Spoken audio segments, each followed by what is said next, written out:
Let's move to Cape Town now. Ocean View in the city is tense at this very hour after 5 alleged drug dens were torched by community members.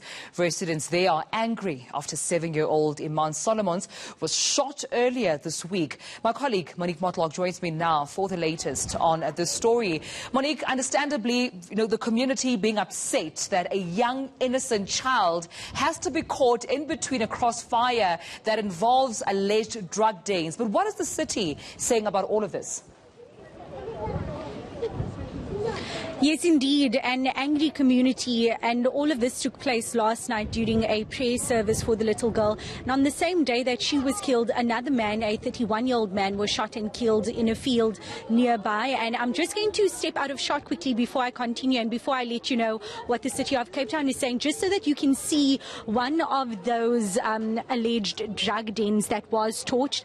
And I'm going to let the city of Cape Town's JP Smith explain how there have been numerous raids conducted on this specific house.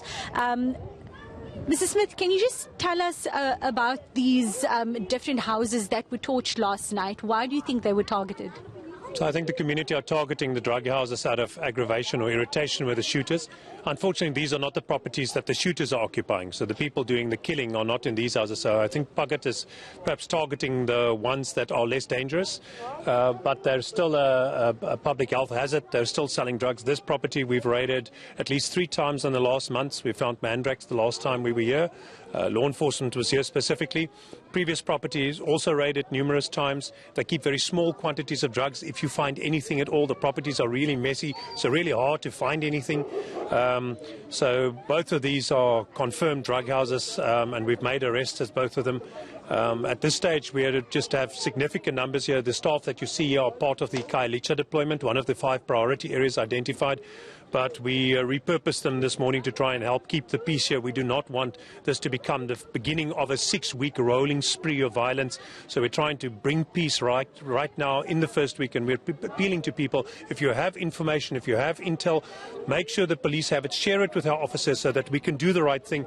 Adding vigilante violence to this mix is not helpful. If the Junkie Funkies and the Taylor Gang are fighting, adding Pugat into the middle of it and burning down properties is not going to make this situation any better. If you have intel, call the city's call centre 021-480-7700 and let us deal with this. But vigilante violence and turning yourself into a criminal along with the criminals is not the way to do it. And speaking of maintaining the peace, today we see many SAPS vehicles driving around. We've seen the anti-gang unit driving around Ocean View, and we are also seeing an influx of law enforcement officers in this area. Why is that? So we have additional ability now that we didn't have 2 months ago. And that is that in the past, when we are dealing with one of these hotspots, at the moment, Bonteheuwel has flared up again. So we're attending to Bonteheuwel. And then if this happens simultaneously, we just wouldn't have had the muscle to deal with both. But thanks to this new project between the province and the city, we now have 500 extra officers that we can deploy to help keep the peace. So these are Khayelitsha officers who are here now. And we can run this operation and help SAPS just calm things down, stabilize the environment, allow SAPS to get back on top of the problem. This is their core business, but certainly the city has now a little bit more leeway or flexibility in responding dynamically to these kind of problems. And my final question, just quickly, I believe that the clinic is also going to be evacuated due to the tense atmosphere in the area. Absolutely, sadly and frustrating yet. Yes, very painful for the community when they're deprived the assistance of the community, the clinic, the housing office, the library, etc. But when those staff say to you that they're feeling scared and they're not willing to work, we have little choice. So the next step now is that the officers here will assist in evacuating those premises.